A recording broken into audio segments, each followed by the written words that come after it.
Hello guys, आपका मेरे channel smart study में स्वागत है। आज हम शिक्षा निदेशालय की तरफ से दी जाने वाले कार्यपत्रक नंबर 9 करेंगे, जो कि क्लास 8 की है और विषय है सामाजिक विज्ञान। ये वर्कशीट 18 अगस्त 2021 की है। तो आइए शुरू करते हैं आज की वर्कशीट। पाठ 2, व्यापार से साम्राज्य तक, नए शासन की स्थापना। Governor general Warren Hastings 1703 to 85 उन सारे महत्वपूर्ण व्यक्तियों में से एक था जिन्होंने कंपनी की ताकत फैलाने में अहम भूमिका अदा की थी। तो देखो, वॉरेन हेस्टिंगस क्या थे, बहुत ज़्यादा इंपॉर्टेंट थे। उन्होंने क्या किया, कंपनी की जो ताकत है उसको और भी ज़्यादा बढ़ाया। वॉरेन हेस्टिंगस के समय तक आते आते कंपनी न केवल बंगाल बल्कि बम्बई और मद्रास में भी सत्ता हासिल कर चुकी थी। देखो, बंगाल में तो पहले ही कर चुकी थी, उसके बाद मुंबई और मद्रास में भी क्या कर चुकी थी, अपनी जो सत्ता की जो ताकत थी वो हासिल कर चुकी थी। ब्रिटिश इलाके मोटे तौर पर प्रशासनिक इकाइयों में बटे हुए थे जिन्हें प्रेसिडेंसी कहा जाता था। जो ब्रिटिश ने अपने क्या किया था, कुछ इलाकों को अपने कुछ एरियो में बांट दिया था जिन्हें प्रशासनिक इकाइयाँ कहा गया, जिसे क्या कहा गया, प्रेसिडेंसी। मतलब कि अब ऐसा नहीं था कि मान लो ये पूरा एरिया इसको एक ही लोग देखेगा, इसको क्या किया उन्होंने, छोटे छोटे भागों में बांट दिया। और मुख्य कौन से थे, 3 प्रेसिडेंसी में बांट दिया था और उनको, इन एरिया को क्या कहा गया, प्रेसिडेंसी कहा गया। उस समय 3 प्रेसिडेंसी थी, बंगाल, मद्रास और बम्बई। कौन कौन सी 3 प्रेसिडेंसी थी, बंगाल, मद्रास और बम्बई। हर एक शासक गवर्नर के पास होता था, हर एक का शासन गवर्नर के पास होता था और सबसे ऊपर गवर्नर जनरल होता था। मतलब अब गवर्नर जनरल के पास क्या आ गई थी, पूरी पावर आ गई थी। वॉरेन हेस्टिंगस ने कई प्रशासनिक सुधार किए। अब उसने देखो क्या क्या सुधार किए। न्याय के क्षेत्र में उसके सुधार खास तौर पर उल्लेखनीय थे। 1772 से एक नई न्याय व्यवस्था स्थापित की गई। इस व्यवस्था में प्रावधान किया गया कि हर जिले में 2 अदालतें होंगी। अब देखो, वॉरेन जो हेस्टिंगस थे उन्होंने क्या किया, कुछ सुधार किए प्रशासनिक तौर पर, जिसमें से उन्होंने क्या कहा कि हर जिले में 2 अदालतें होंगी, फौजदार अदालत और दीवानी अदालत। उन्होंने क्या कहा, फौजदारी अदालत होगी और दीवानी अदालत होगी।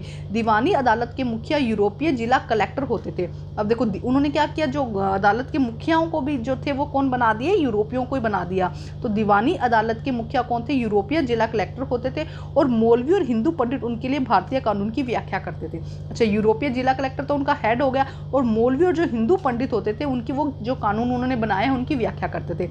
फौजदार अदालतें, ये तो देखो पहले हो गया दीवानी अदालत, अब है फौजदार अदालतें। फौजदारी जो अदालतें थी अभी भी काजी और मुफ्ती के ही अंतर्गत आती थी। हिंदू कानून के समरूपता लाने के लिए 1775 में 11 पंडितों को भारतीय कानून का एक संकलन तैयार करने का काम सौंपा गया। अब देखो क्या कहा गया कि, अब देखो यहाँ पे क्या कहा गया कि फौजदारी जो अदालतें थी वो कहाँ पे, काजी और मुफ्ती के हाथों में ही थी। मतलब वो ही अभी वहाँ पे डिसीजन ले रहे थे, लेकिन हिंदू को उन्होंने आगे बढ़ाने के लिए उन्होंने क्या कहा, 11 पंडितों का एक संकलन तैयार किया, एक ग्रुप तैयार किया और उनको एक काम सोचा कि भाई आप भारतीय कानून को संकलन तैयार करो। N.B. हाल्डेल ने इस संकलन का अंग्रेजी में अनुवाद किया। 1778 तक यूरोपीय न्यायाधीशों ने मुस्लिम कानूनों को भी एक संहिता तैयार कर ली। अब देखो 1778 में क्या, यूरोपीय जो न्यायाधीश थे उन्होंने हिंदुओं के लिए तो उन्होंने 11 जो पंडित थे उनको बोला और जो मुसलमान थे उनके लिए एक संहिता तैयार की गई 1878 में। 1773 के रेगुलेटिंग एक्ट के तहत एक सर्वोच्च न्यायालय की स्थापना की गई। देखो 1773 में क्या की गई, एक सर्वोच्च न्यायालय की स्थापना की गई। इसके अलावा कोलकाता में अपीलीय अदालत, सदर निमाजत अदालत की भी स्थापना की गई। देखो ये नाम याद करने पड़ेंगे आपको कि कलकत्ता में भी एक अदालत की स्थापना की गई। भारतीय जिले में कलेक्टर का सबसे बड़ा ओहदा होता था। तो भारतीय अगर जिले में बात करें तो कलेक्टर का सबसे बड़ा ओहदा मतलब सबसे बड़ा राइट माना जाता था। जैसा कि नाम से ही पता चलता है कि इसका मुख्य काम लगान और कर इकट्ठा करना, न्यायाधीशों और पुलिस अधिकारियों व दरोगा की सहायता से जिले में कानून व्यवस्था बनाना है। तो इनका काम क्या होता था, कोई कर लेना होता था, कोई टैक्स लेना होता था, उसको इकट्ठा करना। पुलिस अधिकारियों, दरोगा जो पुलिस के लोग थे, न्यायाधीशों के लोग थे, उनके द्वारा क्या कानून में, जो जिले में कानून पूरी तरह से व्यवस्थित करना था। उनका कार्यालय कलेक्ट्रेट सत्ता तथा संरक्षण का नया केंद्र बन गया था। अब उनका कार्यालय क्या होता था, कलेक्ट्रेट होता था, जो सत्ता और संरक्षण का नया केंद्र बन गया था, जिससे पुराने सत्ता केंद्रों को हाशिए पर ढकेल दिया था। जो पुराना सिस्टम था ना उसको क्या कर दिया, ढकेल दिया, मतलब वो सिस्टम हट गया। तो देखो इंटरेस्टिंग है वर्कशीट। अब इससे रिलेटेड कुछ क्वेश्चंस है जिनको हम सोल्व करते हैं। देखो क्या कहा गया है, प्रेसिडेंसी का क्या अर्थ था और British east India company 3 presidency कौन कौन सी थी। तो आइए करते हैं इसके आंसर हम। देखो प्रेसिडेंसी का क्या अर्थ है, 3 प्रेसिडेंसियाँ कौन सी थी। ब्रिटिश प्रदेशों को प्रेसिडेंसी नामक प्रशासनिक इकाइयों में विभाजित किया गया था। 3 प्रेसिडेंसी निम्नलिखित थी, कौन सी थी, बंगाल, मद्रास और बॉम्बे। ठीक है, कौन सी? बंगाल, मद्रास और बॉम्बे, ये 3 प्रेसिडेंसी थी।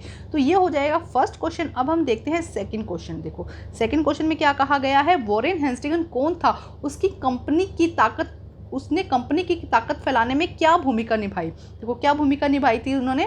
वॉरेन हेस्टिंग्स प्रथम गवर्नर थे, उन्होंने न केवल बंगाल में बल्कि बम्बई और मद्रास में भी सत्ता हासिल की थी।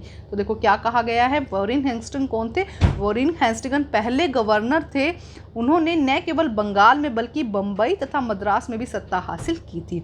वॉरेन हेस्टिंग्स ने न्याय के क्षेत्र में कौन से सुधार किए।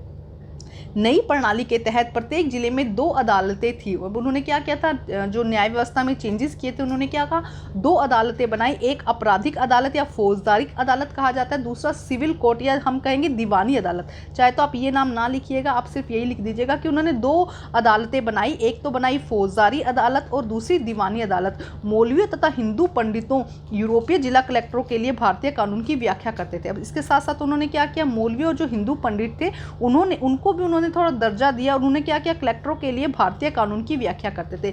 मौलवी और हिंदू पंडित जो थे वो भी क्या करने लगे थे, जो हिंदू पंडित थे उन्होंने भी क्या किया, भारतीय कानून की व्याख्या करनी शुरू की। किसके तहत आया ये आंसर, ये आया वॉरेन हेस्टिंग्स के अंदर। अब हम देखते हैं नेक्स्ट क्वेश्चन। अब है क्वेश्चन नंबर 4 कि कलेक्टर का क्या काम था। उनका मुख्य काम राजस्व तथा करों को इकट्ठा करना, न्यायाधीशों, पुलिस अधिकारियों और दरोगा की मदद से अपने जिले में कानून व्यवस्था बनाए रखना था। तो ये था कलेक्टर का मुख्य काम। तो आज की जो वर्कशीट थी इंटरेस्टिंग थी। वर्कशीट कंप्लीट करके अपनी टीचर से चेक करवाइए और प्लीज़ मेरे चैनल को लाइक कीजिए, सब्सक्राइब कीजिए और शेयर कीजिए। Thank you guys.